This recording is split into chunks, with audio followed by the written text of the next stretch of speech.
So what will you do when your hard drive dies? That's not a rhetorical question. Every day we save more and more to our hard drives. Priceless photos, music, videos, important documents. Besides mechanical and electrical failures, there's also a host of disasters to contend with. Fire, flood, hurricane, tornado, riots, weird four-legged metal cyclops thing. Don't forget about particularly evil malware, or just a good old-fashioned ID10T error.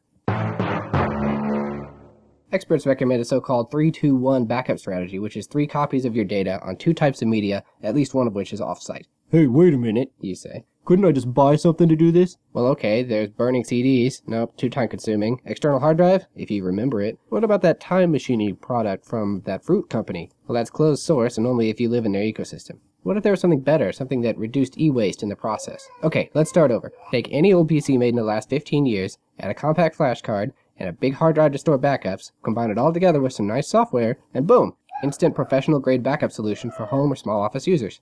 Okay, so how does it all work? Well, we start with FreeBSD as the basis, put ZFS on the hard drive, then use rsync to transfer the backups, THP tiny web server with Perl serving CGI pages, and on top of that the BupBox software. This is a good start, but on top of that you can add features like Samba or AppleTalk to serve backups back to your clients, and protect the whole thing with PF, the BSD packet filter firewall.